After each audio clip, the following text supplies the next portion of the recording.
Good Monday morning. It is 8 o'clock on this August 3rd. Thanks so much for joining us here on ARC Rochester. I'm Stephanie Joseph. I'm Abby Fridman. We have a lot to get to this morning, but first, a look at some of the news you need to know. Our Christian Garzone is live in the newsroom with some of today's top stories. Hey there, Christian. Good morning, ladies. We start with new information on a police investigation this morning in the city. Police telling us just in the last few minutes that a homeowner shot and killed an intruder on Avery Street. This is near Emerson and Palmyra Streets. Police have not released any more information. We will keep you updated on 13WHAM and 13WHAM.com. Police are also continuing their investigation into a violent weekend on the city's north side. Just after midnight Sunday, police arrived in the area of North Clinton and Morrill Street, where they found 14-year-old Zanaya Barr fatally shot. 3 others were injured in other overnight shootings Friday. Then around 3:30 Sunday morning, investigators saw a suspect open fire into a crowd of people gathered along Clifford Avenue. 1 person was killed, 5 other people shot. We're told they are expected to survive. Police identifying the victim as 35-year-old Shakara Green, a certified nursing assistant. No suspects are in custody in connection to these incidents. And from Greece police, we are being told later on a, quote, significant criminal investigation. No further details have been released. We'll keep you posted on 13WHAM and 13WHAM.com. And that's what you need to know. Back to you, ladies, in the studio. All right, Christian, thank you very much. We appreciate it. Let's get a look at what we have brewing now. We have a lot to get to coming up for the next 2 hours. We'll talk golf in just about a half hour for Lollipop Farm. The professionals who work there are putting on their second ever Pars for Pets Charity Classic soon. They're going to talk about that. Then this is National Watermelon Day. For this week's Health in a Handbasket, our nutritionist looks at how to pick the best one and then some great ways to enjoy it. Then the Sludge War. It's a new documentary on what its creator calls one of the biggest environmental cover-ups in U.S. history. She's in town for a special screening. But before all of that, we of course want to get a check of the forecast. Meteorologist John Bonagorio is here with that. It's already off to a bit of a wet start out there. We saw some sprinkles. It's looking gray. We're hoping for sunshine later on, though. We'll get sunshine. Don't worry, Stephanie. We are going to see that. But right now, we've got cloudy skies. And this is a viewer photo from last night. Tom sending this in, a shelf cloud moving out over Lake Ontario with some of those storms that made their way through the area. And we're still seeing some of those leftover showers right now. You can see those just moving in towards Orleans County, Wyoming County back to the south, and Genesee County back to our west. And eventually we'll see those heavier showers than what we're seeing right now make their way across the region. And we've got relatively dry conditions, you could say, compared to that. Currently, temperatures will be in the mid-60s. We'll end up in the mid-70s, but as we go through the afternoon, we'll see the sky opening up, more sunshine, and eventually sunny skies later on tonight. And temperatures will get warmer as well, not necessarily today, but looking forward through the week, we do have temperatures back into more seasonable territory. We'll show you what that is and when we could see maybe a couple more rounds of rain. That'll be coming up a little bit later. I'll tell you what, all of the heat and the humidity and the rain, it's been doing great stuff for my tomato plants and for my pumpkin. Like it's been a crazy year for those plants. Hopefully you're having better luck than we are with the animals getting at them. So yes, keep it going. Yeah, it's been a struggle, John. Thank you. All right, let's go off the top. We'll start with some of the stories that have piqued our interest this morning. I'll kick things off today. I like to think of myself as a relatively neat person. I don't like when things are dirty or cluttered. So the idea of having a cleaning service come to my house once a week sounds pretty great, right?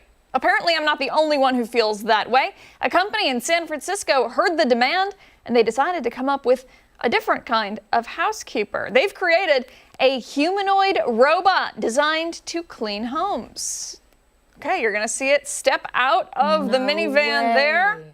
Oh, my gosh. I know, look at him go. He's kind of crazy, right? Yeah. So for about $30 an hour, you can have this guy come to your house and handle some of the chores that you just don't have time or motivation to do. Right now, the technology is still in its early stages, obviously, which you can see right here. So the vacuum can wipe down countertops and can also vacuum. It can also take care of a few basic tasks. So all in all, it's not that different from a Roomba or other robotic cleaners that are already on the market. Kind of cool to watch, though. Yeah. The company's bigger goal, though, is much more ambitious. Eventually, they hope the robots will be able to clean an entire house from top to bottom, picking up clutter, sweeping, doing laundry, and handling a whole list of household chores with very little human help. For now, though, their capabilities are pretty limited. Not everyone is sold on the idea. Some people have accused the company of staging the social media videos to make the robots look more capable than they really are. Others are questioning whether this is a good direction to go in at all, wondering if this kind of technology could eventually replace people who make their living cleaning homes. Definitely an interesting concept. I'm not sure if I'm ready to hand over my house keys to a robot just yet. Let's take a look at some of the comments out there. Kind of split across the board. One person writing in, now show the 30 bloopers of it trying to take out the trash before it was successful. Like I said, some people accused them of staging that house. This person said, so about the same price as a human cleaner, but won't judge my dishes. Worth it just for that. You know, I know a couple folks who clean homes and they don't judge. They don't. You know, it's a living for them. Let's see, who else here? This said, I don't think so. The rate is too high, and God forbid the bot gets hacked and starts doing all kinds of stuff, breaking instead of fixing. Also, I can't help to think this is another way to extract and harvest people's data. Oof. Yikes. Yeah. With the theories there. And then we'll take a look at one more. You know how to clean before the housekeeper gets there because you don't want to look too messy? That social shaming just got reduced. I can understand and resonate with those people who would think like someone who's stopping by to clean would have a degree of judgment. And yeah, the robot to a degree takes away that as well. But then again, it's just like, I don't know.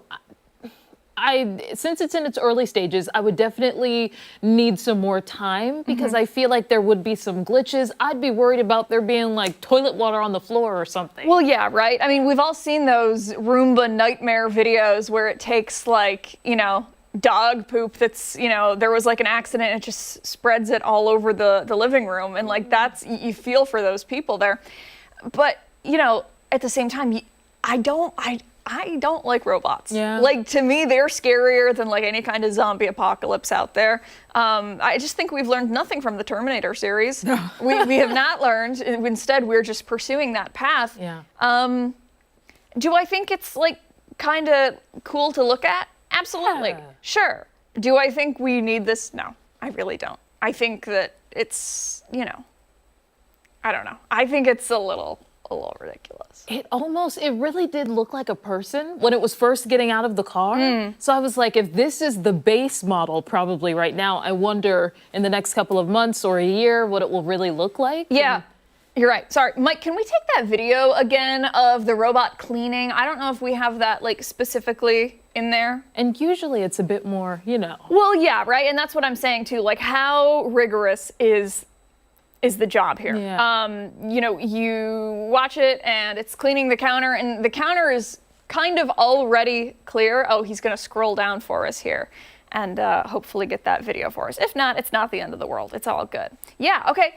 I mean, it's kind of already a clean countertop. Yeah. You know, show me like a realistic dirty counter. You've got oil, or, you know, people who have kids, like, you know, when you have kids, like markers. everything is, you know, kind of sticky and you've got, markers and whatever. Yeah. Like, I would just want to see how effective it really is. But hey, you know, props to you for coming up with that idea. Clearly. Smarter than I am.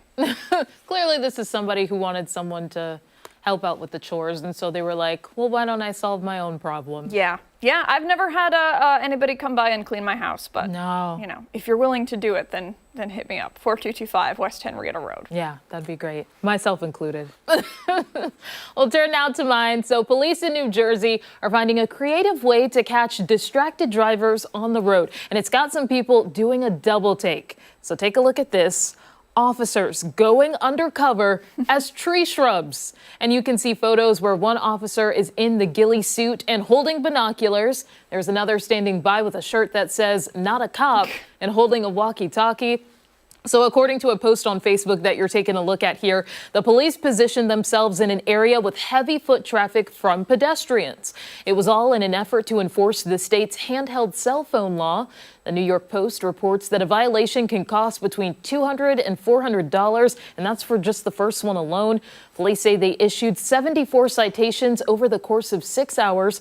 The enforcement garnered mixed reaction online, though. We'll see if we can pull up some comments here. Some people think it's a creative and funny way to crack down on distracted drivers. Colleen says, quote, "I'm not saying I want to do this, but it would be hilarious if someone got arrested by a giant shrub." Again, no one was arrested in this detail. Others say the enforcement points to a larger issue on a societal level. This user saying on X, quote, "Traditional speed traps are clearly failing against phone addiction. While the visual is hilarious, the extreme lengths officers have to go to enforce basic road safety show how broken our driving habits are."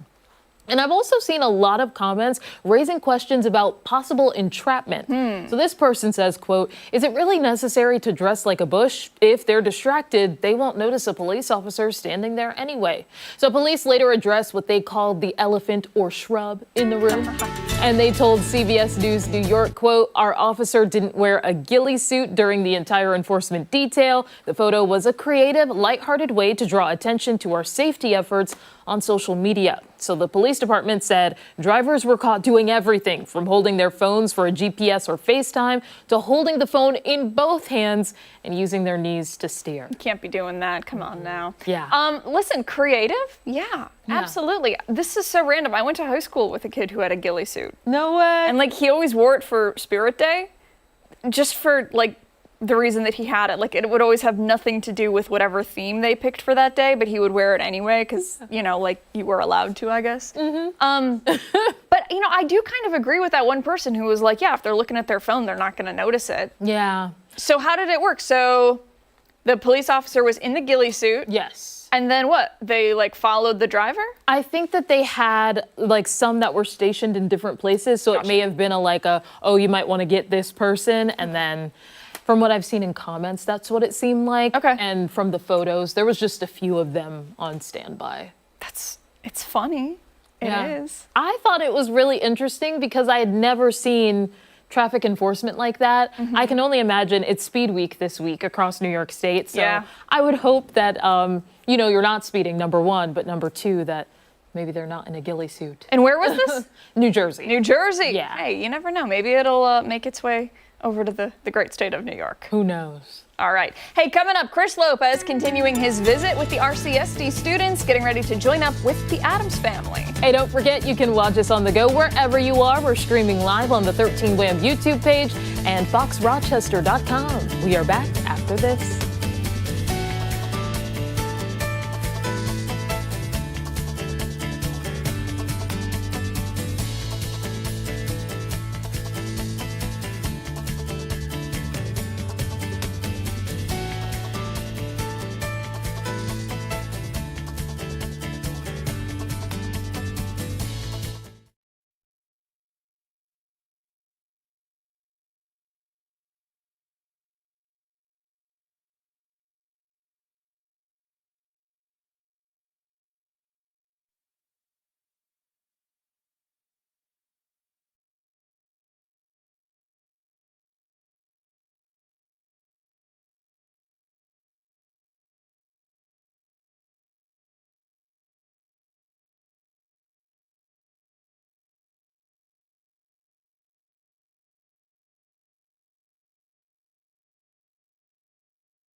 Welcome back. Starting on Thursday, students from across the Rochester City School District will take center stage, bringing their audience a supernatural comedy. Yeah, you may have heard of the movie The Addams Family. I have to do it every time. Only this production has a youthful twist. Chris Lopez is live from Padilla High School, getting a look at how rehearsals are coming along. Hey, Chris. Hey, good morning, guys. Yes, going down 10 a.m. and then 7 p.m. on Thursday and Friday. The event, the production, it's free here at Franklin High. I want to get to the members that are going to be on stage. What is your name and who are you playing? I am Levi, and I will be playing Lurch. Okay, I'm going to let you head up on stage because we've got a production for you guys coming up in just a second. I've interviewed you already. Yes. You're Cora. Who are you playing, though? I'm playing Wednesday. Wednesday Addams. Yes. Give it up for Wednesday Addams. I'll let you go up on stage. What is your name and who are you playing? My name is Langston, and I'm playing Pugsley Addams. Okay, I like it. I'll let you get up on stage. You, ma'am? My name is Valora, and I'm playing Grandma. I like it, Grandma. Your name? My name is Gianna. I'm playing Alice. Alice. I like it, Alice. My name is Gus, and I'm playing Mal. Mal. Let's go, Mal. My name's Robert, and I'm playing Fester. Fester. Let's go, Fester. I like the attitude. My name is Ada Marie, and I'm playing Morticia Addams. Morticia. I like it. Big role right there. My name is Katie, and I'm playing Gomez. And good luck to you, Gomez. You, sir, who are you playing? My name's Christian, and I'm playing Lucas Beinecke. How is it like to be, now that they're all away from us, how is it like to be in rehearsal with these guys and girls? It's amazing. They're all such amazing people, and they're basically my second family. I love them so much, and we're all just such talented people here at RCP. And yeah, I love everyone in the cast and the production. You should come see it. I love that. I'm going to leave it here. I'm going to let you go up on stage, good sir. They are going to be doing a scene right now out of the play to give you guys a sneak peek of the production. And without further ado,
and let us celebrate what it means to be an Addams. Come to me, my beautiful wife. Oh, she's skin so fair, eyes so black, hair so long. What is it that we are doing? Darkness and grief and unspeakable sorrow. I love your big thoughts. Addams, you need to talk to me. When you're an Addams, you need to feel it. You have to see the world in shades of grey. You have to put some poison in your day. That's the way with your Addams. You need to have a sense of humor. When you're an Addams, you need to have a taste for death. Who cares about the world outside and what it wants from you? When you're not alone, you would have to do.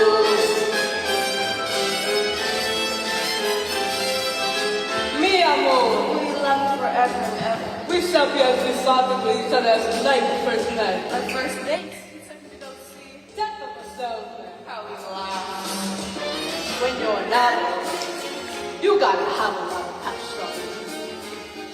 When you're an adult, You need to really love your wife. you're happy when your toes are in the mud. You smile to make the moment. You smell blood. Adult, Grab a bow and arrow.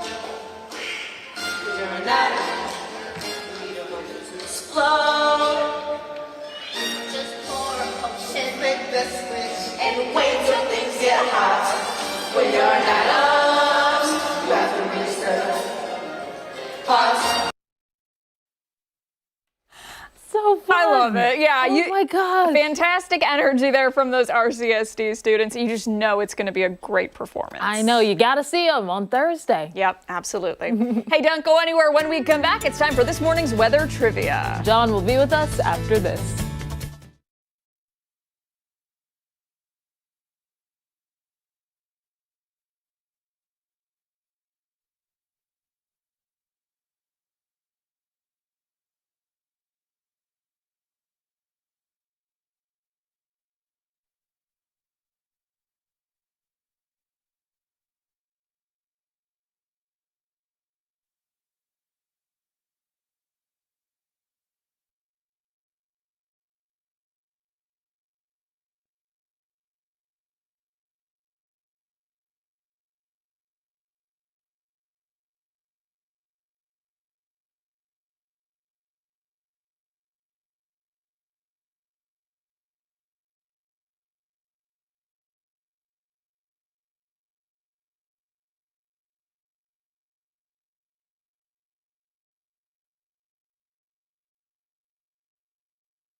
Mic check, 1, 2. Oh, sorry. 1, 2, 3, 4. I'm 5, 6.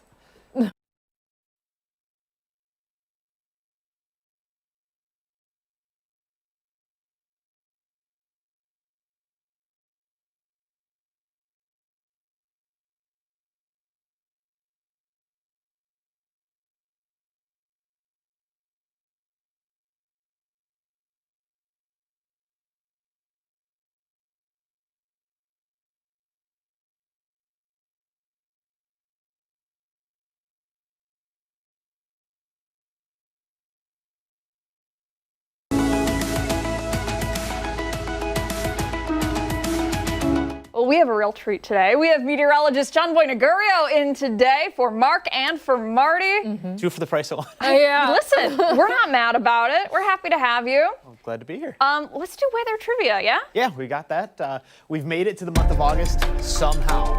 We're already here.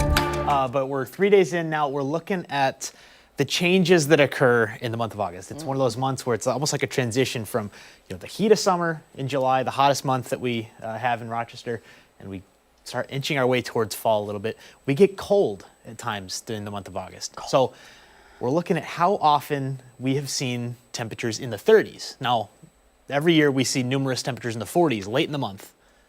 But how many times have we gotten to the 30s here in Rochester? So that's the question that we'll be answering later on. My hope is 0. I know, seriously. But you're right. I mean, the summer has really just flown by. Flown. Yeah. It's been incredibly quick. And I feel like it's been a little cooler, right? Cooler, We're only 3 days into the month now, so Yeah. this is kind of, can't Sure. make any proclamations for August. But July was pretty much right at average. Okay. We started off very warm. You remember a couple days we had temperatures consecutively in the 90s, I think 3 days.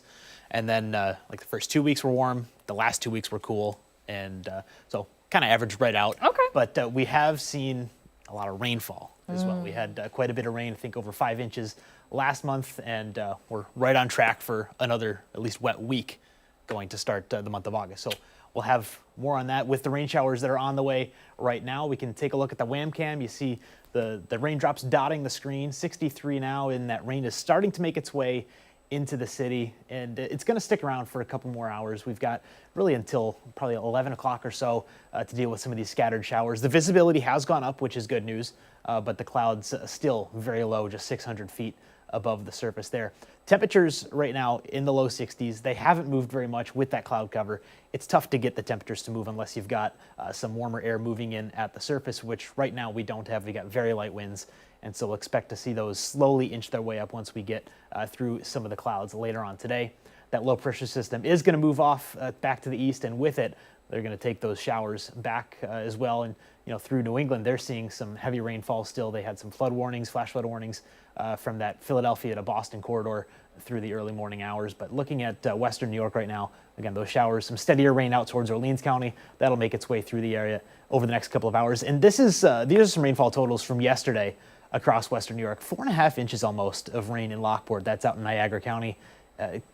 They got inundated yesterday. Niagara County and west into southern Ontario, there are Doppler estimated rainfalls of close to 7 inches, if not more, just south of St. Catharines, Ontario. So not too far from us, but we just had 66 hundredths of an inch there, so 2/3 of an inch officially for Rochester. We see those showers gradually tapering off today. Plenty of sunshine by this afternoon. That'll be nice to get outside if you can and enjoy that, and then more the same tomorrow.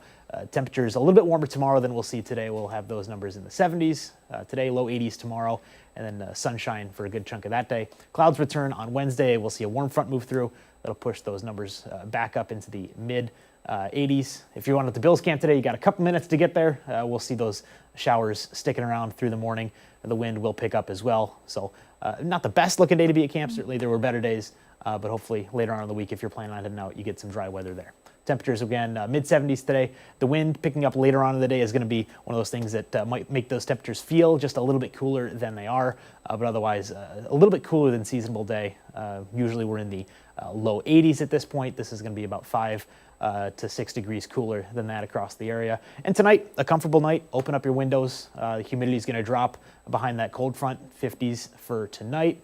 And by the 7-day forecast, again, we do see things turning back around. It is just early August after all, so we've got some more temps in the 80s to come. We'll see some scattered showers and thunderstorms through the second half of the week and into the start of the weekend, possibly Sunday as well, just a little bit too far out to tell for sure. Listen, I don't complain about the 80s. I really don't. I'm not upset about the rain either. I feel like when there is a lot of sunshine, you feel a lot of pressure to go out and do stuff. That's true. I mean, we don't have, it's Rochester, we don't see a lot of sun around the year anyway. Yeah. So getting outside when we do have it is nice. But But the yard work is always staring at me right. too. And I'm staring down that one as well. It's been sitting there all spring, now all summer. Let's see if we can push it into the fall. Or next year. There's always next year, right? Yeah. It's good that we can delay, having to do the watering ourselves. I know with the Wham Garden, Mark has been very grateful for all of the rainfall, and it looks like they're thriving out there. Did you guys see the corn? Yeah, that's insane. Yeah. I have to look up for most things, but No, it's really taken off, which is pretty cool. That looks great. Have we done an update on the Wham Garden? No. I feel like we're overdue for that. Yeah. I think tomorrow. Okay. Great day to That'd be nice. sunshine, like you were saying. Okay. Send Mark out there. Is Mark back tomorrow? I don't think so. Oh. Maybe Marty. Whoever I it don't is. know. Maybe Okay, it's doesn't matter. Somebody will be here. Hey, we still have much more to get to here on Arc Rochester. And thank you, John. I appreciate it. We're talking golf and Lollipop Farm when we come back with a furry friend from Lollipop.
Morning. Good morning. How are you? Sorry. Good, Josh. Abby. I'm Stephanie. Nice to meet you guys. Thanks for coming in. They're just Thanks grabbing for a having quick us. mic check. Can you guys just say your first and last names? Yes, Robin Harisis. And Josh Levitt. Excellent. And who are you? This is Cash.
1 year ago, some of the people who support Lollipop Farm started a new fundraiser to give them a little help. Yeah, the Lollipop Farm professionals created the Pars for Pets Charity Classic. It happened September 1st at the Links at Greystone. Here to talk golf and Lollipop, we have Lollipop's Robin Harrisis and Lollipop professional member Josh Levitt. Good morning to the both of you. Good morning. And you brought along Cash with you today, Yes. too. Star of the show. Yep. I mean, no offense here, but Cash is kind of the star of the show. I am not offended. No offense taken. Yes. Not at all. Rightfully We agree. so. All right, I want to talk a little bit about the fundraiser in just a second, but first tell us about Cash. Cash is about 5 years old. Has kind of a convoluted history, but as you can see, it does not bother her at all. She was wonderful in the car, rested her head right on my headrest the entire way, and just kind of took it all in. And as you can see, she is very relaxed. Yes, absolutely. And one of the many pets that are up for adoption as well. Yes, we have a lot of dogs right now. We are looking for foster families that would be willing to take in some of our animals. It kind of expands the walls of our shelter so we can take in even more animals into the shelter. So if anyone is interested in fostering or adopting, please come to Lollipop Farm and do so. And we were talking during the commercial break. Cash is the kind of face of Lollipop Farm's Doggy Day Out, yes? Yes. We talk about that in the, the 6 o'clock hour on our show on Mondays. But for somebody who's unfamiliar, give us a little overview of that, Yeah. 'cause it's a cool program. It's one of my favorites. Doggy Day Out is basically you check a dog out of the shelter for the day like you would a library book almost. But it reduces their stress from being in the kennel, and it gives others a chance to be with dogs when maybe they can't have one. So it's a benefit for both. So I want to talk now about the Pars for Pets fundraiser. Tell us a little bit about that. Josh? Sure. So this is the second annual charity golf tournament benefiting Lollipop. It's at the Links at Greystone out in Walworth. It is September 1st this year. I believe it's a Monday. Tuesday. Last year it was, sort of a pilot. We were trying to figure out if we could put on a successful event, and it went better than we could have ever imagined. It was a really wonderful day. The weather was perfect. We filled up the course, and we hope to do so again this year. Excellent. And tell us about the idea behind it. How did this all kind of come to be? So the professionals group it's a group of, I would say, young professionals, but there's people of all ages. And what we do is we plan, smaller fundraiser events benefiting Lollipop Farm. So one example is a pub crawl that we do every year, generally in June, and this year it took place in Fairport at different businesses around the cannery. And we were just brainstorming different events that we could put on, and golf tournament came up, and we knew it was going to be a more significant undertaking, but everything came together. It's an awesome team of people, so it went very well. And do you have to be a seasoned golfer Okay, great. Oh, no. And I'm not a seasoned golfer either. It's all skill levels. It's a 4-man scramble, so you're taking the best of each round of 4 shots. So you don't have to play your own ball. You're not out there all day suffering like I would be if I had to play my own. It's a really low pressure, fun day. And obviously for a great cause as well, because we know about all of the amazing work that Lollipop Farm does for animals in our community. One last time, for somebody who's interested in taking part in the golf tournament here, what do they need to know? Registration, are there spots still available? Do they have to come up with their own team, or can they kind of join one? So we don't have a way to join incomplete existing teams, but it is open for registration. You can register as a foursome. We're also looking for team sponsors. So if businesses want to send employees or clients, it's a great way to network on the course as well. If you just Google Pars for Pets, it's the first thing that comes up in search results. And we're also looking for donations of different items for prizes, or if companies want to sponsor holes, that's available on the website as well. For sure. Definitely something to get involved in any way, shape, or form. Can you also tell us, to put into perspective for viewers, what would this money be going towards? Some of the help for pets? Yeah, it will go towards all of our general operating expenses that we use to take care of all the animals that come to our shelter. We do not just have dogs and cats. We have pocket pets, rabbits, we have goats, we have sheep, we have emus, we just got alpacas. No way. So and horses, we have a lot of farm animals as well. So all the care and programs that we run for our community and for our pets. Are there other ways for people to help if they can't make the golf tournament and they still want to contribute to Lollipop? Can they do that? Absolutely, lollipop.org.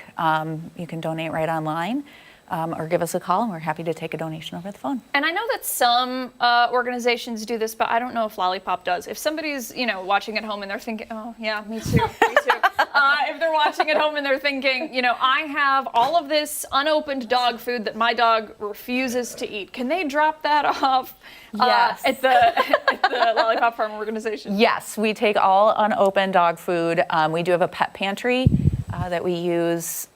I think every Sunday we distribute food to people who might need it for their pets. So a lot of food goes towards that, which is a very popular program that we run. So. All right, fantastic. Cash looks like she's ready to go. So she's got to go ahead and wrap it up. It's like, TV.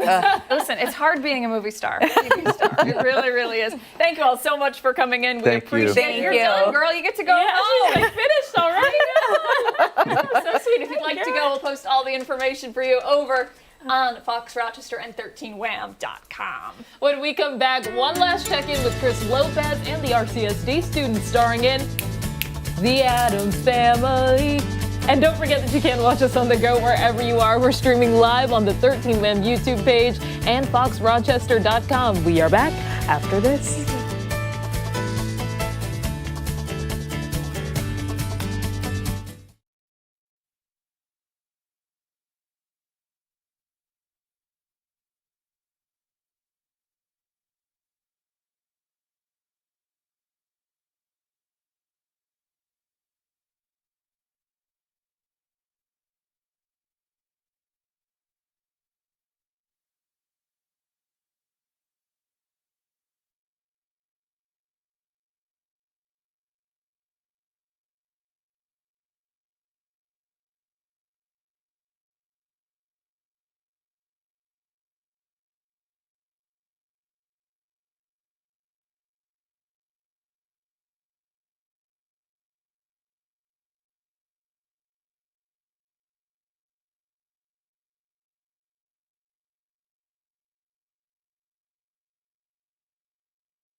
Welcome back. On Thursday, students from the Rochester City School District are putting on quite the performance. It's a spooky classic of the Addams family. Yeah, our Chris Lopez, he's at Padilla High School for us this morning, getting a look at how rehearsals are coming along for that upcoming show. Hey, Chris. Hey, good morning, guys. I have to get right into this. I am with the cast, the production crew, all 92 entities that are going to take stage or be a part of taking stage on Thursday and Friday at 10 a.m. and 7 p.m. It will be free here at Franklin High, Padilla High. Doesn't matter how you say it. They will be taking the stage. All right. Let's start over on this side, though. I already spoke to you first, ma'am. Come on. Okay, what do you have to say? I have a few things to say. So first, these are my tech friends, and we all have something to say. Do we? Do we? I have some. Wait, what are your headphones doing, though? This is my headset. This is so we can communicate. Other people, she has one. We are wing managers. Oh, okay. And then she has one. She's on sound. Someone else. No, lighting. Oh, lighting. Star. I have a question, though. Raise your hand if you have the most difficult job. I knew it. I knew a bunch of people were going to raise their hands, though. Raise your hand. So you said, I see you right there. Yes. You said, yes. What job do you have? Oh, I'm ensemble. You're ensemble. So what's your name? I'm Ruby. Okay, Ruby. What's your character? Is it just named ensemble? Yeah, it's just like ensemble's like a group of people who just like kind of make the background of the show. Okay. Like just like a bunch of background dancers and singers and stuff. Is this a lot of people to work with? Yeah. Yeah? Does it difficult to work with this many people at all? No, you're saying no. You're saying yeah. You're saying yeah. Why yeah? Because as so many people, it's kind of hard to coordinate, and also you just got to get everyone at the right place at the right time doing the same thing. Just hard to coordinate. What I like is that you guys are making it happen, though. That's the brilliant part of you guys here. Okay, you have your hand raised. What's your name first, though? My name is Gianna, and I want to say you should see our show because we all worked really hard, and it's an amazing show. How long have you guys been practicing? Roughly, just shout it out. 4 weeks. 4 weeks. 4 weeks. How many hours of practice do you guys have per day? 6 hours. Is it fun the whole time? Yeah? I mean, it depends on how you wake up in the morning. That's not your real hair. What's your name? Deani. Deani.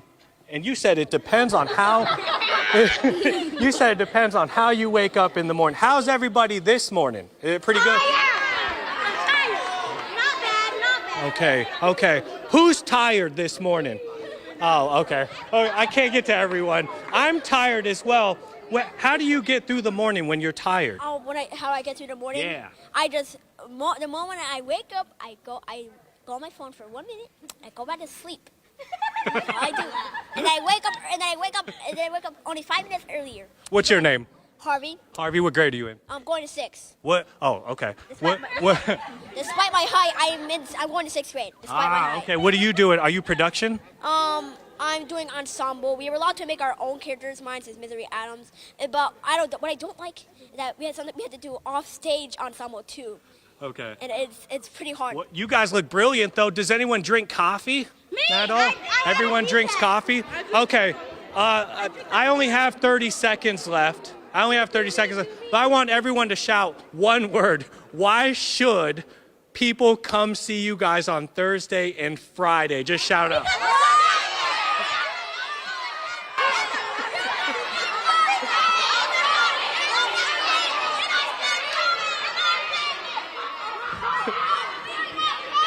Tons of adjectives right there. Not sure if you guys caught that, but come check these guys and girls out on Thursday and Friday. We'll have info on our website on 13 Wham and Fox Rochester. Back to you in studio.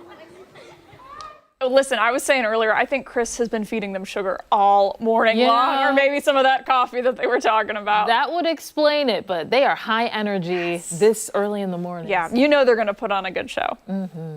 All right, stick around. We have much more to get to coming up on Arc Rochester. We'll be right back after this.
Welcome back. We're heading into the kitchen with a recipe from Spatchcock Funk. Yeah, a recipe worthy of a warrior. Let's find out how to make a gladiator mac salad. Spatchcock Funk, ready to help you become the champion of your next cookout, because today we're making gladiator mac salad. Now, a great mac salad can actually steal attention away from the rest of the barbecue, and let's face it, who doesn't like some attention sometimes? We do. And the star of our dish today is chorizo sausage. This is a beautiful, porky, beautiful, greasy, beautiful, tasty sausage from Spain, actually. And it adds a different type of flavor, a little bit of spice, but not heat spice, just a beautiful blend of spice. We get ours from Epicuse in downtown Syracuse because they have the freshest and dopest international products, different flavors that go in their melt it, and they always give you good advice too on what you want to add to things. So this is the key ingredient and the star of this killer macaroni salad. Now, the Gladiator Mac Salad is named because of the Spanish chorizo and the mighty Spaniard in the movie. So what we have is, you want 1 pound of cooked pasta, cooled. This is gemelli. We love it because it's curly and twisty, kind of like our game. Put in 1/4 pound of cubed chorizo or chopped thin chorizo. Next, you want about 1/2 pound of roasted cherry tomatoes. We put a little garlic powder, little salt, little pepper, little olive oil. So put that into your mix. After that, we're using 4, but anywhere between 3 and 5 chopped hard-boiled eggs, because a little more protein gets us stronger. We have 1/4 cup of chopped fresh basil. This gives it a little bit of a sweetness to combat all of that awesome sharpness. Now, the best supporting actor of this dish are coarsely chopped cheese curds. And we love them, being from New York State. The best thing about cheese curds, you know if they're good, is when they squeak when you eat them. That's why they're called squeakers. They're ready. So put 1/4 pound of coarsely chopped cheese curds into your salad. Then we're gonna add in 1/4 cup to 1/3 cup, depending on how wet you like it. We like a little wet, mayonnaise. Once we've got the mayonnaise in there, we got 2 teaspoons of lemon juice. Provides a little tartness to what we're doing here. You're gonna stir it up before we start flavoring it. While we're stirring it, I'll tell you a story about the power of macaroni salad, particularly this Gladiator Mac Salad. We were at a party once, and everybody had to bring a dish to pass. So the dish I brought to pass was a mac salad. And we got to meet some people I hadn't met before, didn't really get to know them at all. But talking, it was a nice little time. So a week goes by, and I'm at a bar talking to some people, and this girl comes up to me, and she's like, "Hey, I met you. You're the guy that made the mac salad." And you're like, "Yeah." Now, if the mac salad is the most memorable thing you did, you're making a good mac salad. Then add some salt and pepper to taste. This is gonna have a lot of salt in it naturally. Pepper, we like pepper, so we're gonna get some of that in here. Pinch of salt, a whole turn or 70 of pepper. Give it one more spin. And now, you're gonna beat everybody in the arena, because what you got is the new star of the fight, the party, the show, Gladiator Mac Salad. Looks good, for sure. Okay, we have much more to come here on Arc Rochester as we continue into the 9 o'clock hour. We're back after this.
Good morning and good day, Rochester. The Bills back to practice this morning, and it is a big week ahead. There's only 4 more practices in Pittsford. Then on Saturday, it's the start of a new era as the Bills will open up the new Highmark Stadium for the return of the blue and red scrimmage. Like I said, a big week. And in terms of the injury report and an update, it looks like the worst case scenario was avoided for safety C.J. Gardner-Johnson.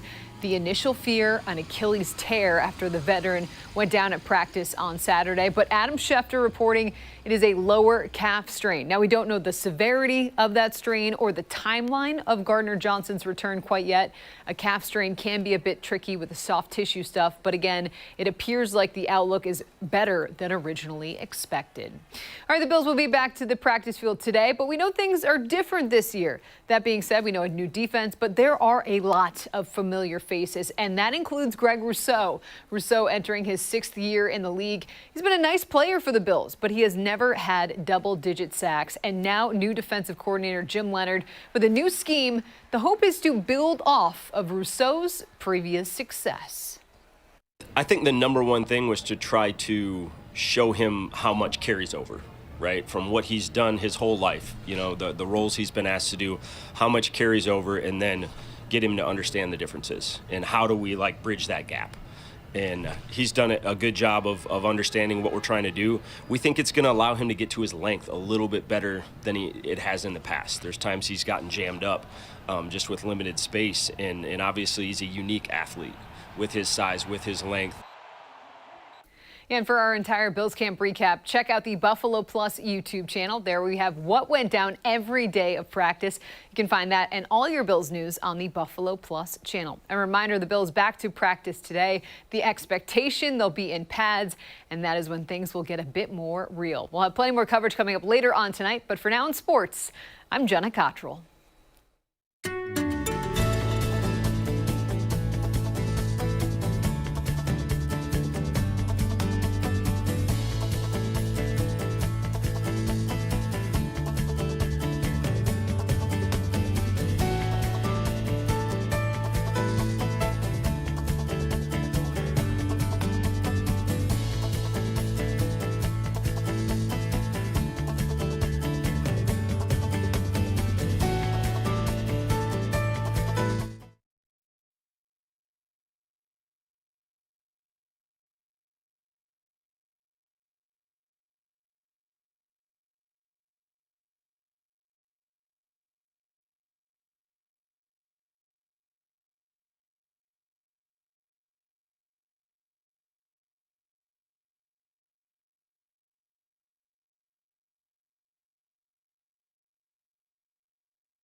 It says Thursday. I got so excited there. It's not Thursday. Darn it, it's 9 o'clock on this Monday morning, August 3rd. Thank you for sticking with us on ARC Rochester. I'm Abby Fridman. And I'm Stephanie Joseph. Meteorologist John Bonagorio is back with us for the answer to today's weather trivia. And we're hoping for some brighter skies at least because we won't have Thursday today. Ah, man, it feels like it's been a long enough day for a Thursday. Yeah. Well, okay, right? So, John, we're happy to have you here on ARC, but this shift is crazy. It's long. It's a long shift. And you feel like you live 8 days at once. I think this is like the fourth time I've done an ARC, so I'm still getting used to the length of it. But we do have the answer for trivia. We'll show you that before I start digressing once again. Weather trivia today, talking about the changes that we see in August and looking at how many times we've seen 30 degrees, the 30s, I should say, wow, in the month of August. So these are your choices: A, 5, B, 3, C, not at all, D, 8, and Christian chimed in earlier with E, all of the above. Oh, gosh. Boy. Of course. Some viewer answers for us. B with Barbara, David saying A, Allison saying B, Christian, there he is, E, all of the above. A couple more, Lima Pumpkin Fest, A, seen snow in August in the Adirondacks. Oof. Yes, Adirondacks, but that's not here, thankfully, for us. The autumn chill in August, it happens, especially late in the month. There's a lot of changes that we can see. Cheryl B, Dave C, happy Monday. Unfortunately, it is Monday and not Thursday. And a few more Bs. Yeah. So, what do you guys can I see the options again? Can we pull those up? I'm gonna go. I will join those who said B. That seems like a reasonable number to me. I think so. C seems too easy. See? It is B. Hey, Yeah. there we You're go. correct. And it's not often that we see temps in the 30s. It's only happened 3 times since the record began in 1926. The coldest is 36, and I can't tell what I wrote there. 1982 was when we hit 36 degrees. All of them were in the 60s and 80s, so it hasn't happened in about 40 years. Okay. But it does occasionally get into the 30s here in Western New York, so we'll likely see 40s at some point this fall, or this August, heading into the fall. But we do have the muddy potluck as well. Sammy taking a nap in the cat hut there. What is that, like a greenhouse? It looks like it. I can't really tell. But So cute. Yeah. certainly small enough for him or her. But he or she is not going to want to go outside today with the rain that's out there. Some wet paws today. Dry tomorrow and Wednesday for the most part. That should be nice there. And then Thursday and Friday, there's the chance for some scattered showers and thunderstorms. So just the chance of it. We'll put the wet paws up there for now. Right now, 64 degrees, cloudy skies, rainy conditions out there. Visibility is still limited, just 2 miles. And a very quiet start to the day. Just that dreary conditions that we expect to continue for the next couple hours or so. 64 right now, mid-60s through the Genesee Valley. We'll see those numbers slowly inch their way up as we go into the second half of the day today. But otherwise, we're going to see those numbers really end up in the mid-70s. With the cloud cover out there, it's going to be tough to get those to move. And then the wind kicks up later this afternoon out of the west-northwest at about 10 to 20 miles an hour. Some areas closer to the lake could see gusts up towards 25 or 30 miles an hour at times this afternoon. South of town, a little bit more of the same. Those clouds hang on just a little bit longer, and we'll see those the wind gusts again pick up as we go through the evening tonight as well. And then we'll quiet things down for tomorrow. But right now, we're watching that cold front still move off to the east. Those showers just now finishing up across parts of far western New York. We'll see that take place, or that drying take place beginning in the next hour or so back to our immediate west in Orleans County. And then we'll, again, try to get through some of that sunshine, or to some of that sunshine by the afternoon today. But otherwise, a nice couple-day stretch going from Tuesday into Wednesday. And as I mentioned, the humidity picks back up. We've got a warm front that's going to come through late in the day on Wednesday. So it may bring just a couple of showers late in the day overnight. And then Thursday and Friday, we'll see the chance for some afternoon showers and thunderstorms, as we usually do this time of year. Once you get that humid air mass in place, the solar heating can act as a destabilizing agent. So that'll produce some of those scattered showers Thursday through Friday. Saturday, more isolated in nature, but still the chance is there. But that midsummer heat returns by the middle of the week. A little bit above normal for highs, but nothing too crazy. And overnight lows. You notice today's really the only day that we'll have lows fairly close to normal. I guess tomorrow too, but otherwise, it's going to be a humid week ahead. Certainly one that you'll want the AC working for. But things will change as we go towards the end of the month. Again, getting a little cooler, but it is still August, and we've got that humidity to work through still. Yeah, very true. Just a friendly reminder with the humidity on the way, good time to check in on those who don't have air conditioning, check in on those young at heart. Make sure you don't leave the pets outside. Don't leave them in the car. Make sure you're checking the back seat for the kids. Definitely. All of that good stuff. All good stuff to keep in mind. And unfortunately, it happens more often than we'd like to hear. So keeping those things in mind and, staying aware no matter what the weather is, as you got to take care of not just yourself, but others as well. And a great way to do that is by downloading the 13 WHAM Weather Authority app. It's like a weather warehouse in your pocket. It's got a lot of cool stuff on there. It's got like lightning monitor and an earthquake tracker, and it's got everything. Thankfully, we don't have to deal with that one often. Yeah, very true. But, if you're traveling anywhere, it does update to your location. So yes, we'll be updating it in a couple of minutes. Awesome. Thanks, John. We appreciate it. Hey, when we come back, we go behind the biggest story of the weekend in Rochester. Yeah, stick around. And you can stream us on the 13 WHAM YouTube channel and foxrochester.com. We'll be right back.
An update at this hour on some breaking news.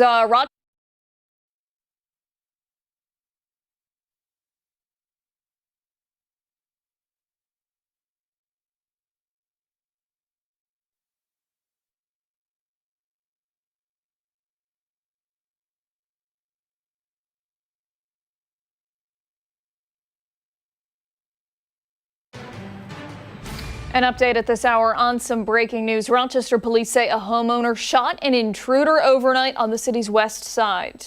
Yeah, Major Crime says the burglar was pronounced dead at the scene. We have been following this incident over on Avery Street near Palmyra. This was what our crew saw around 5:30 this morning. You can see several first responders and that roadway taped off. More information is expected later this morning. We'll provide those updates for you on air and on 13wham.com.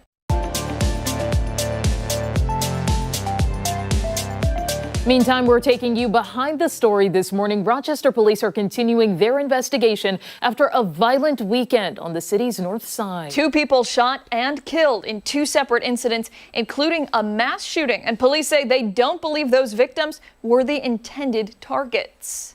This all started around 10:30 Friday night as officers began dispersing large crowds as part of the overnight gathering ban recently implemented by the mayor's office. Then after midnight, police say multiple shots were fired in the area of North Clinton and Morrill Street. 14-year-old Zanaya Barr fatally shot. 3 other people were injured in other overnight shootings on Friday. Then around 3:30 Sunday morning, investigators say a suspect opened fire into a crowd of people gathered along Clifford Avenue. One person was killed, 5 other people shot. We're told they are expected to survive. Now, police identifying the victim as 35-year-old Shakara Green. 13 Web's Daniel Finkelstein has more on that shooting, including a conversation with her mother. Sunday's deadly early morning shooting on Rochester's north side now under investigation. It happened around 3:30 a.m. Rochester police saying a crowd of people had gathered on Clifford Avenue near North Street when someone leaned out of a car and opened fire. All right, 117. Some more plates. We're going to need a lot more cars. We're going to need all of Clifford and North shut down. Multiple people shot. 35-year-old Shakara Green among 6 people who were hit. She died at the scene. Her mother, Michelle Griffin, heartbroken. We're trying to hold up, and I know that, we all got to go, and I believe in God don't make no mistakes. When that's our time, we got to go. It's how she went that bothers me the most. Shakara's mother telling us her daughter had just started a new job as a CNA and was preparing to move into a new apartment. She was excited about that future. Her family tells us they'd warned her against going to the area. They didn't have to shoot my baby. She was so sweet. I'm telling you, she'll give you the shirt off her back. She is really, really sweet. For them to take my daughter's life, I don't understand. Police do not believe Shakara was the intended target. Her mother left wondering why someone would do this. She was a great person, very outgoing. She'll do anything for any and everybody. I just miss my baby so much. She gone way too soon. She was just at the wrong place at the wrong time. Just the wrong place at the wrong time. Daniel Finkelstein, 13 WHAM News. Also from this weekend, police are investigating after 2 homes were hit by gunfire less than an hour apart yesterday. The first happened just before 7:30 on Saar Street near Genesee. Police say a home was hit multiple times by gunfire. Then about a half hour later, an occupied home on Weaver Street was also hit. Investigators say the suspect in that shooting was riding a red scooter-type vehicle when they fired the shots before fleeing. No injuries were reported in either incident. No suspects are in custody in connection to any of these incidents. Those with information should call 911. You can also call the Crime Stoppers hotline anonymously. That number is on your screen, 423-9300. And coming up next here on Arc Rochester, what an investigative filmmaker found about sludge disposal and the cover-up she covers in her documentary.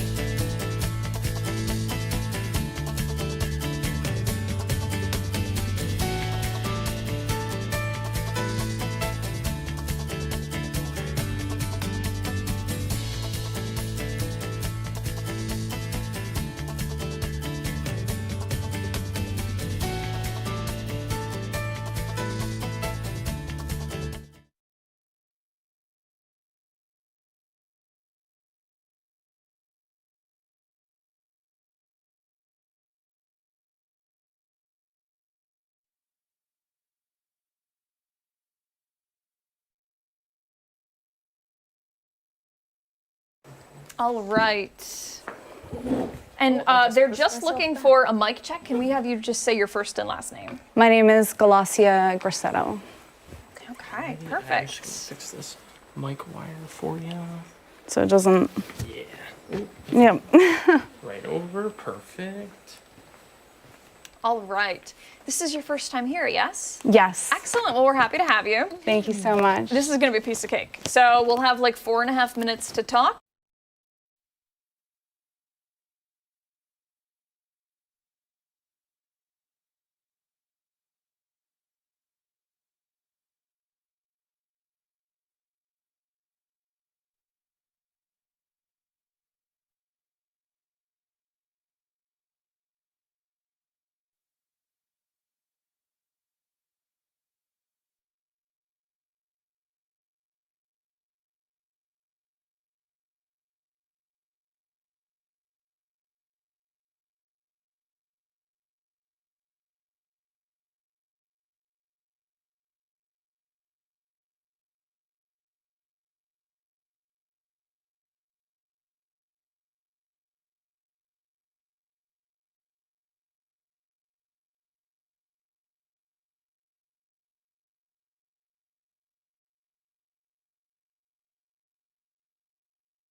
6:16, welcome back. Later this week, a theater in Lyons will host a screening of a new documentary on what the filmmaker calls one of the most well-hidden environmental cover-ups in U.S. history. The film is called The Sludge War. Filmmaker Galassia Grassetto exposing the disposal of wastewater sludge and other sludge materials. She is with us now for a preview. Good morning. Thank you for being here. Thank you so much for having me.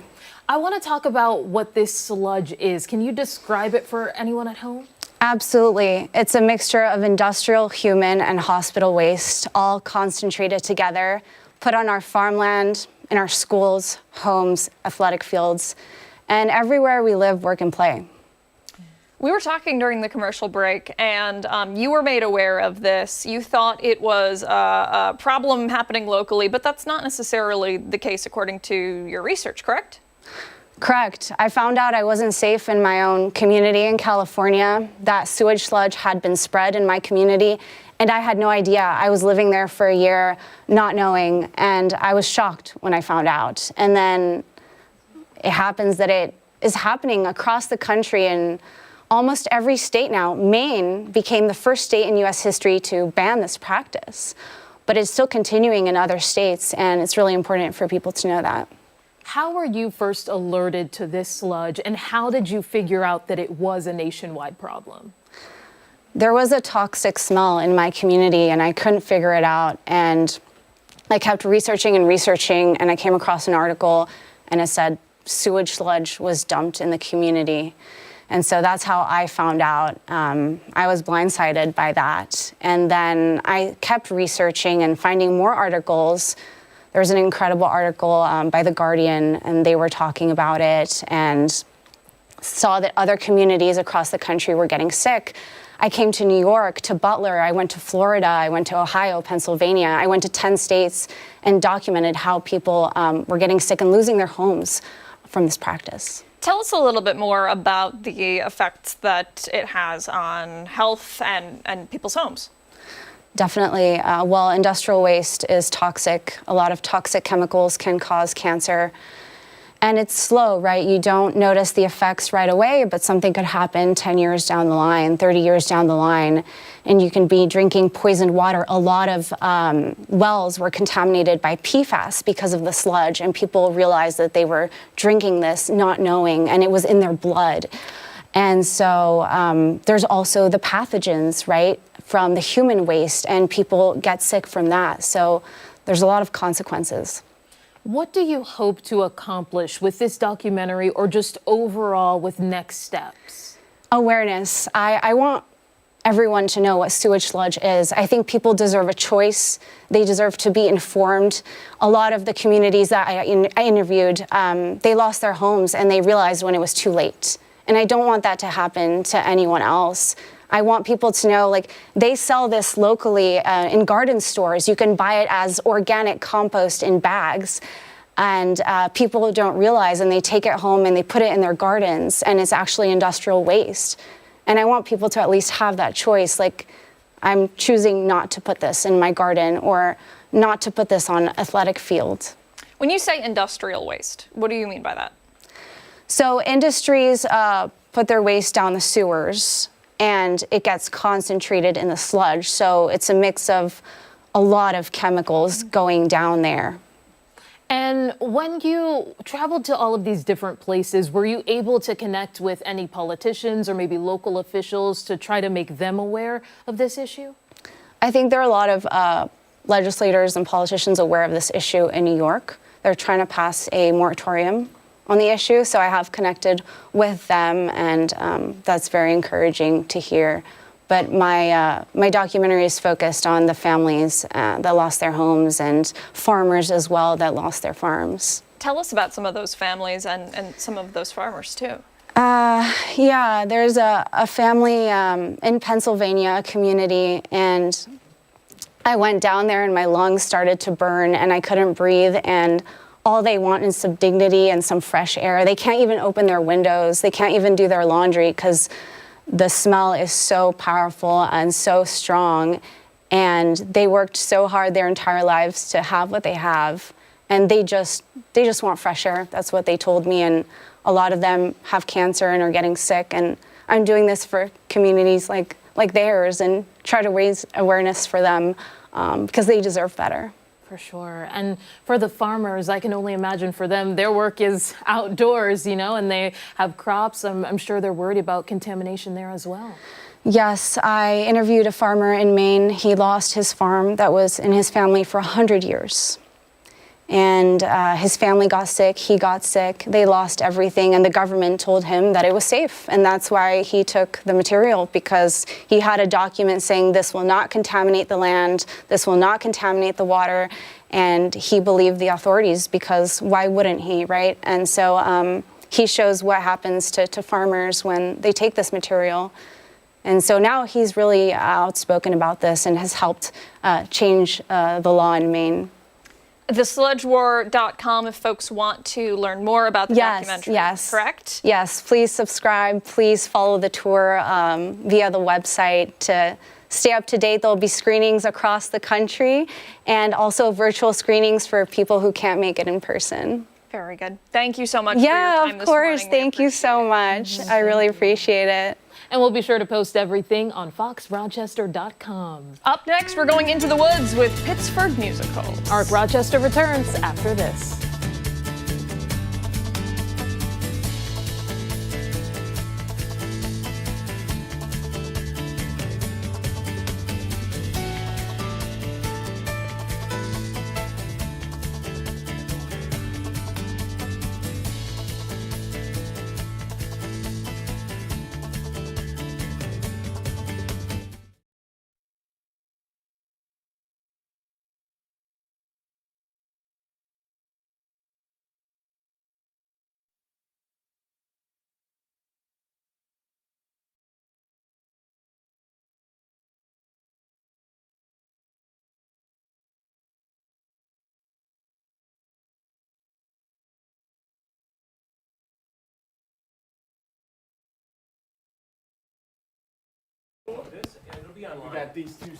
Hello. Hey, good morning. Thank you for coming in, Abby. Nice to meet you. I'm Stephanie. Hey. Good morning, Also. Abby. Good to see you. Hi. Do you want to be? Do you care? Do you care? I don't care.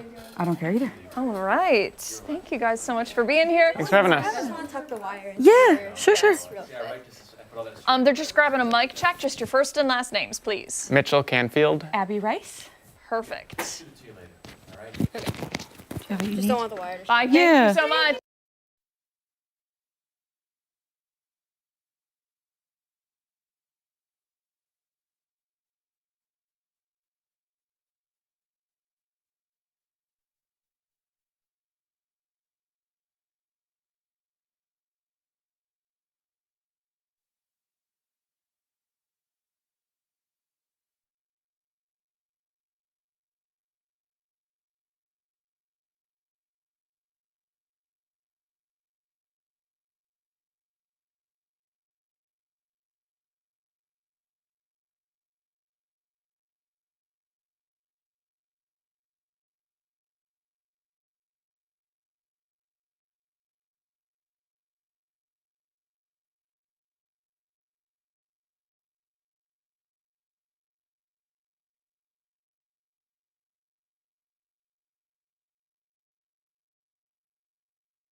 .24, and we are going behind the curtain and into the woods this morning with Pittsford Musical. The Community Theater returns this weekend with a production of Stephen Sondheim's fairy tale musical, with a couple caught up with all kinds of figures from Grimm's fairy tales. That couple is played by Abby Rice and Mitchell Canfield. They're both with us right now this morning. Good morning. Thank you for being here. Thanks for having us. So everyone knows Into the Woods, but for anybody who may be a little unfamiliar, give us a little rundown of the show.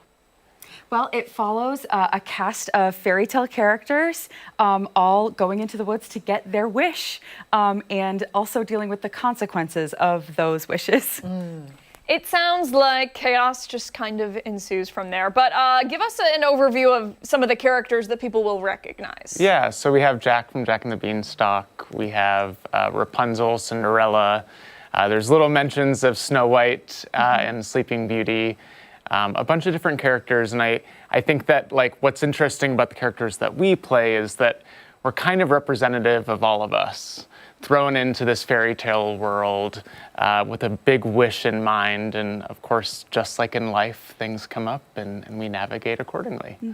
How many of you are in this cast? I think it's 22. I think so. Yeah. Okay. Pretty sizable. Yeah. And it is a musical. Yes. Because Stephen Sondheim, we know, is genius, Mm-hmm. truly. For somebody who wants to check it out, is this family friendly? Is this maybe, don't bring the young kids, bring the teenagers? I think maybe a little bit older kids would enjoy it, but I think the little kids, especially in the second act, there's a little bit of scary imagery and some we deal with death a little bit. So some older kids would really love it, though, I think. Tell us a little bit about rehearsals. We're seeing a couple of photos here. What has that been like putting this show on its feet? Yeah, I think that anyone who enjoys performing or just being involved in theater is always itching to do shows like Into the Woods. It's a Stephen Sondheim. It's not really done that often. A lot of local schools do just the first act and like sort of the junior version. It has been, I mean, for me, and I know for Abby as well, just like the gift of a lifetime. We all dream of playing these parts. This group that we've created and continues to welcome new people, but is really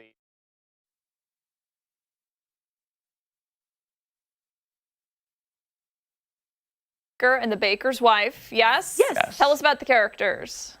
Well, like Mitchell said, we definitely are sort of the everyman characters in the show. We are a couple who has been together for some time and really wants to have a child, and we have not yet been able to do so. So there's definitely hard work and frustration and a lot of love. And it's just such an honor to play these characters. We love them so much. Yeah.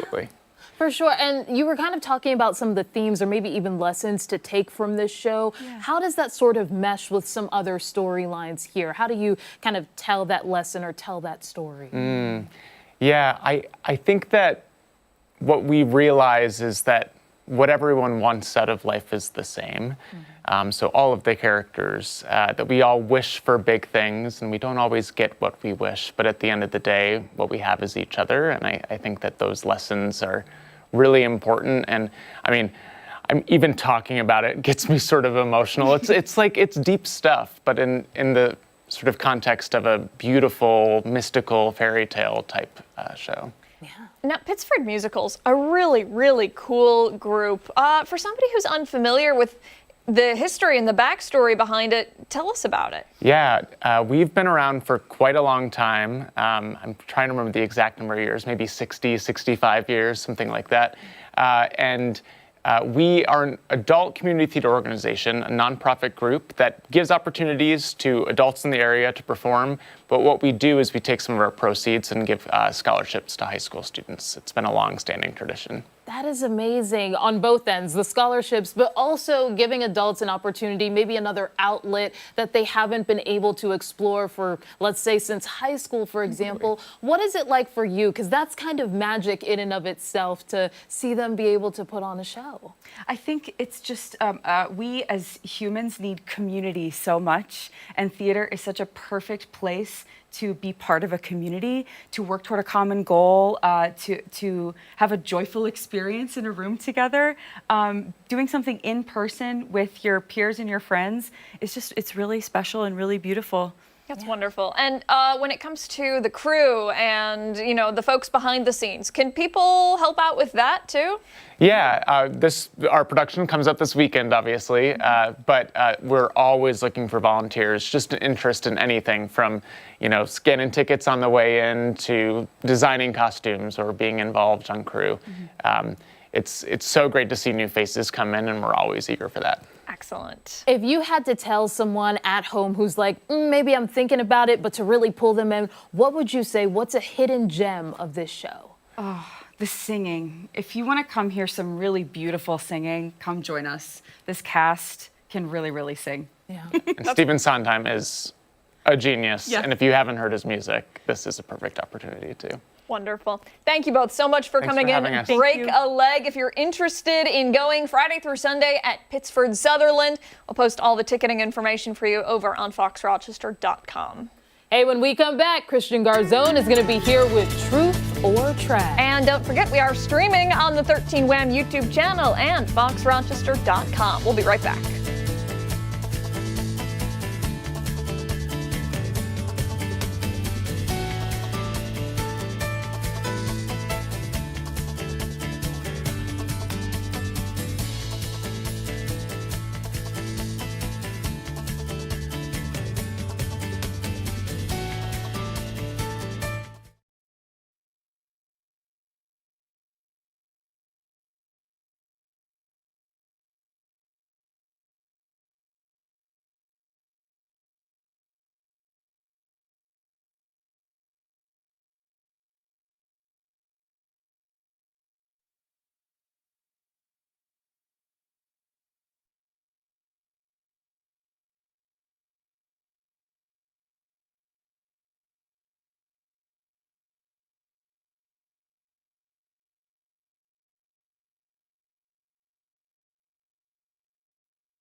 Well, it's time for another edition of Truth or Trash. Hey. Christian has some stories for us, and we have to decide which ones are true and which ones are trash. That's right. Here I got 4 stories for today. By the way, John's with us again. Woo. What's up, Paisano? How you doing, brother? Yeah. Garzone and Bonagurio. There you go. What's it mean in Italian, by the way? Do you know? Good omen. Good wishes. Oh, I like that a lot. Okay. Mine means boy or apprentice. I don't even know what my dad's side, well, not Fridman, but The other side. Martino. Martin? St. Martin? I don't know. Probably. Maybe. Who knows? Couldn't tell you. We'll do a deep dive later. A lot of Italian blood up on the stage here.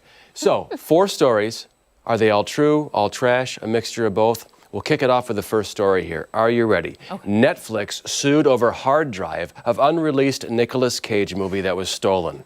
A lawsuit filed in California by writer-producer Simon Afram claims Netflix compromised the sale of a new World War II spy thriller by losing a copy of the movie that was shared for a screening.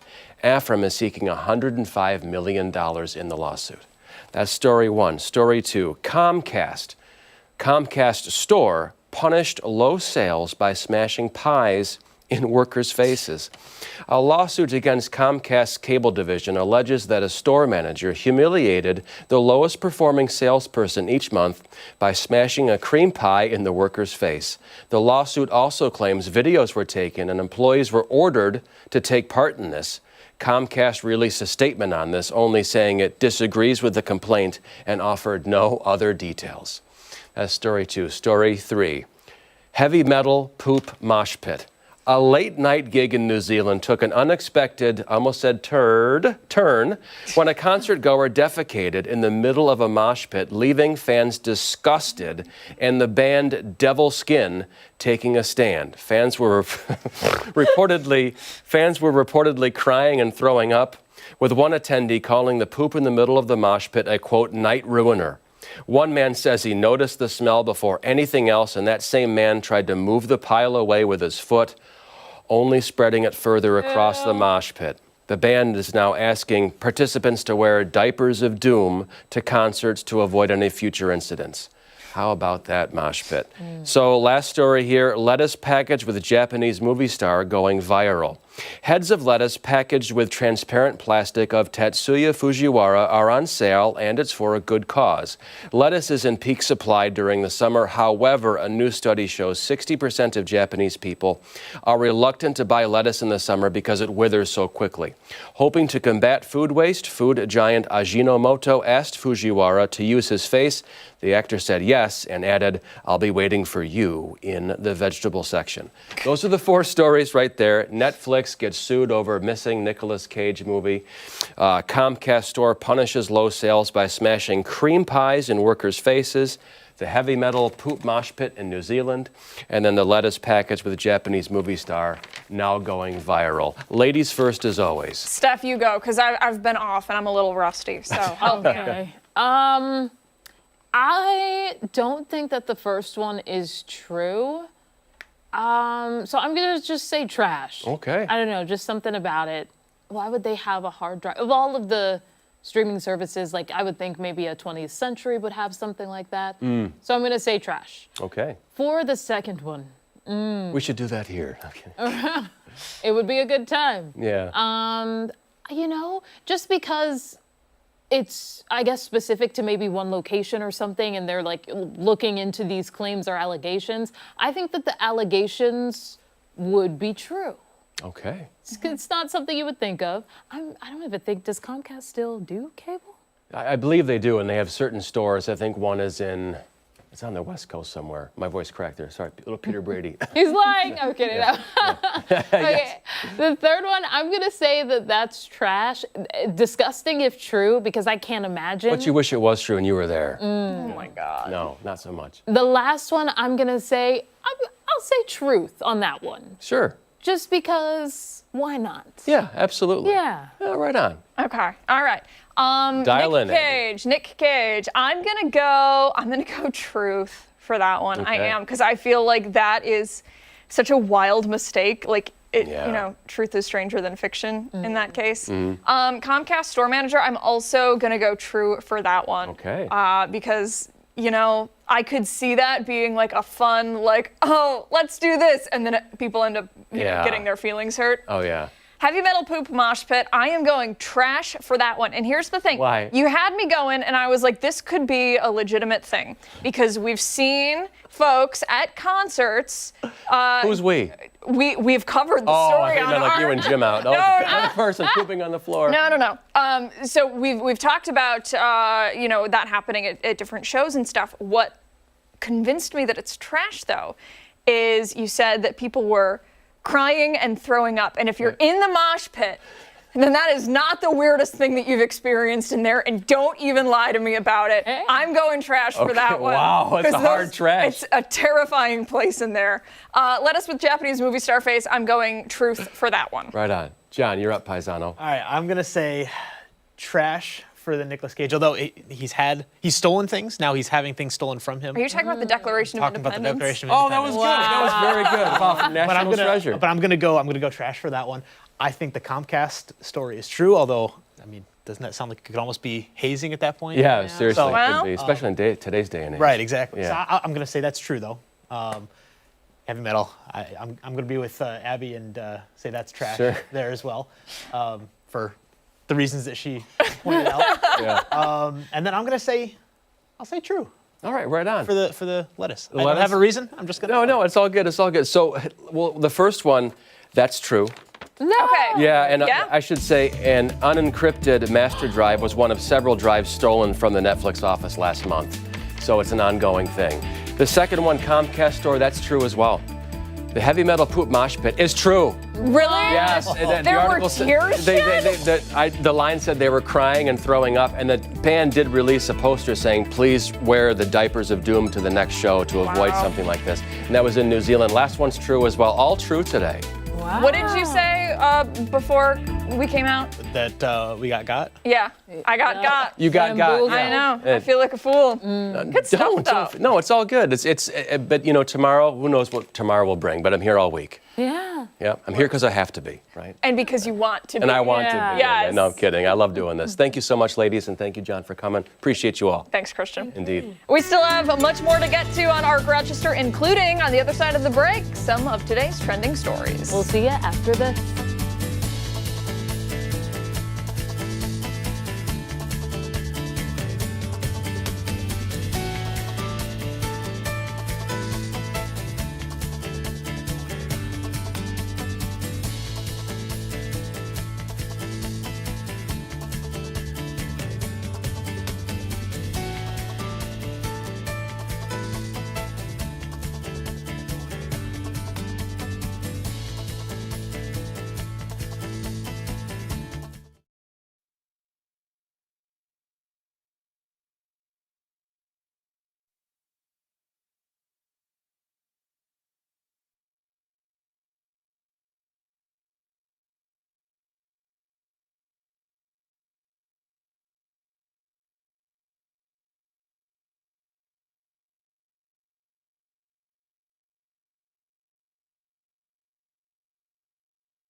It's time to see what's trending now, starting with a popular frozen pizza brand celebrating 50 years with a very special pizza. Red Baron has created the ultimate pie featuring 50 different toppings. Okay, so according to the brand, they wanted to do something extra special for fans to celebrate their half-a-century birthday. Dubbed the Supreme Pizza, the toppings range from standard classics to some rather out there ingredients. All in all, it includes, okay, this is making me nauseous.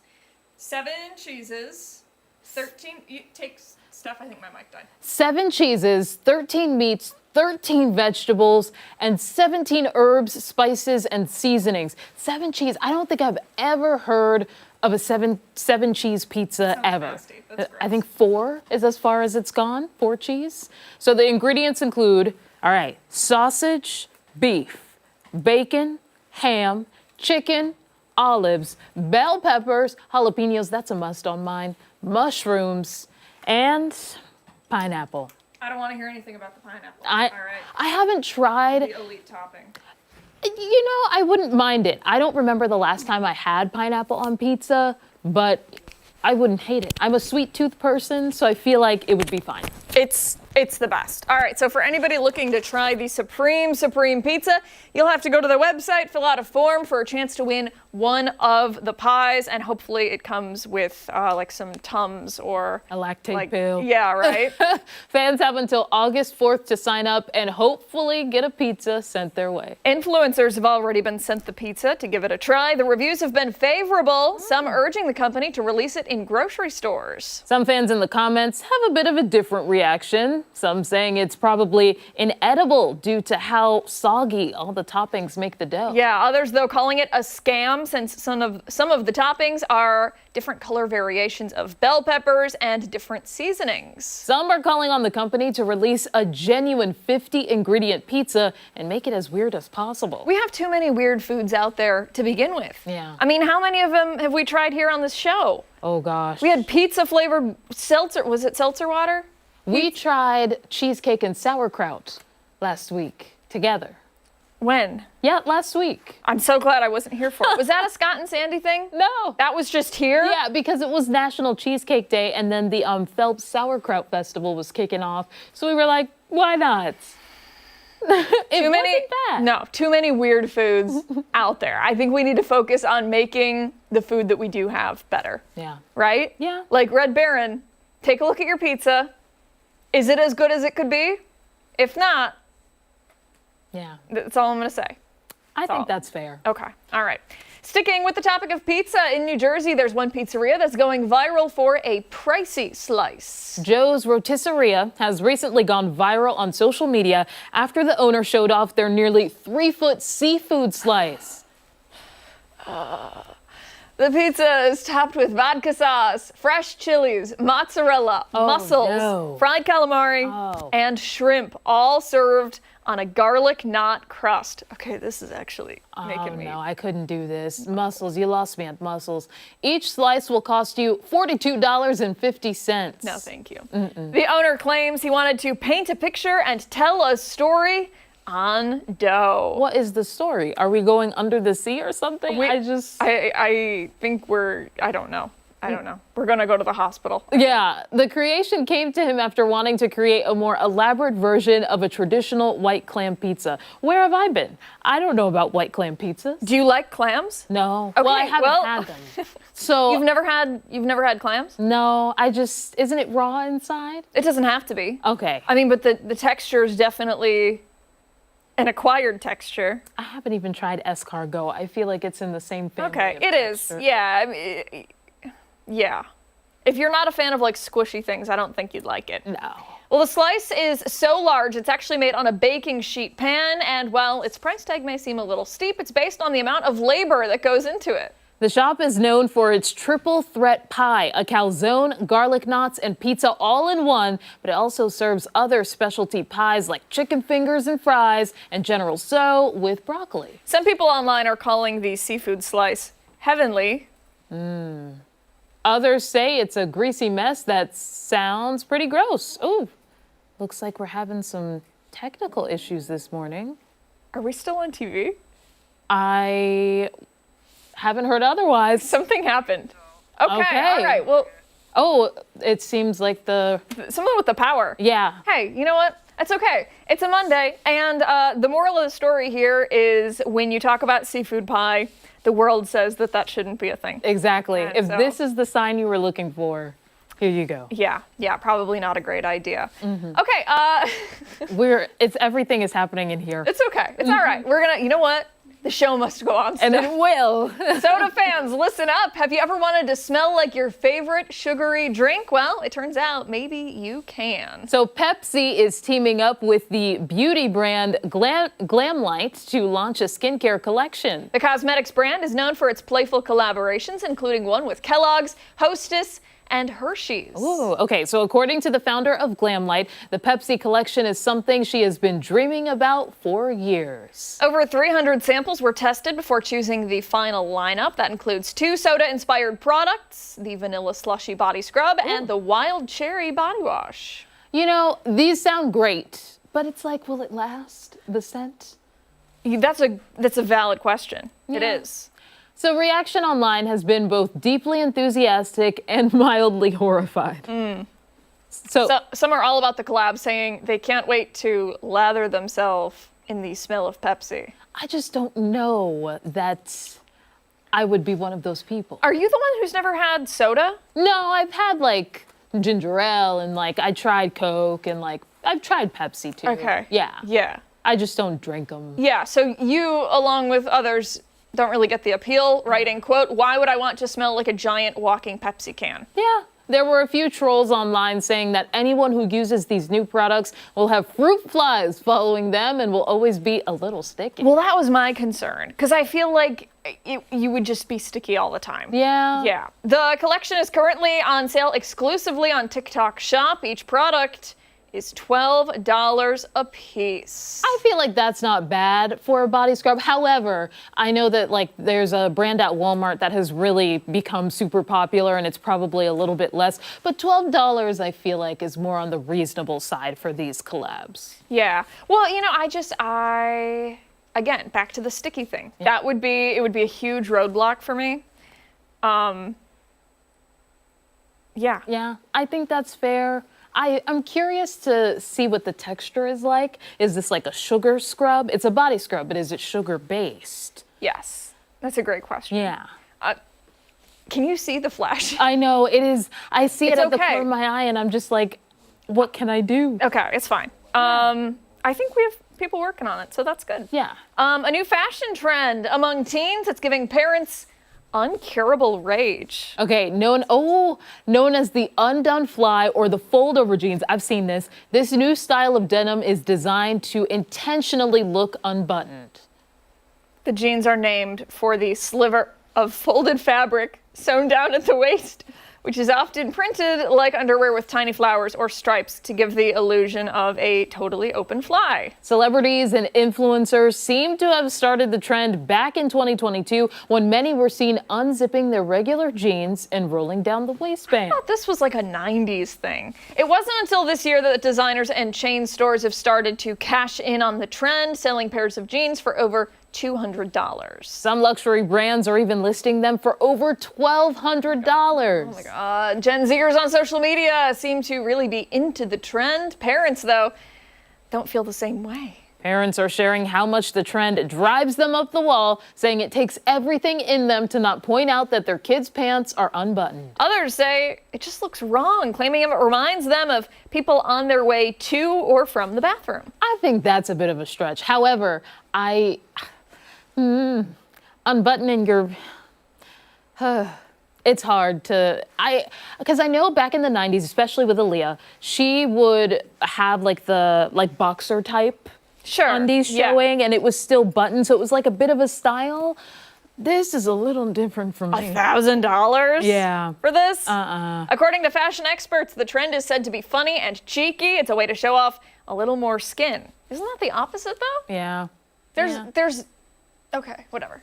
Yeah, and apparently it's without showing any extra skin at the same time. Okay. So others are simply just wondering, why make a pair of pants that look that idiotic? Listen, I was given so much garbage as a kid. If I had like a rip in my jeans. Yes. How much did you pay for that? I could put holes in your jeans. But this, I mean, come on now. Yeah. When we started the story talking about uncurable rage, I was like, that might be a bit dramatic. However, I do get it. I do. To this day, I still cannot buy distressed jeans. I don't really? own a pair. Oh, it's very freeing as an adult, Steph. Okay, I highly recommend it because then nobody will say to you, how much did you pay for those? Like, just, it's my money. Yeah. Yeah. Hey, when we come back, our final thoughts.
not to throw him under the bus here, but John thought that seafood pizza looked, what did you say? Interesting? I said mildly interesting. Mildly interesting. I would try it. I don't know if I would like it, but I would try it. Would you get the whole $42 thing? No. Okay, well. No. It was 3 feet, That kind right? of takes my That's how options long out. it But was? like, I would try it. I would take a bite. A bite. See what happens after that. Maybe if they make it into a challenge, who can finish it first, or That would be worse. Not only do you have to eat it, you have to eat it fast. That's a nightmare. No. All right. Hey, we had fun having you on today, John. Yeah, thanks. It was great to be here. Yeah, that does it for us here on our Rochester. Wake up with us again tomorrow morning starting at 4:57 on 13 Wham ABC. Much more live local news coming up later for 13 Wham News at midday. We'll see you tomorrow. Have a great one.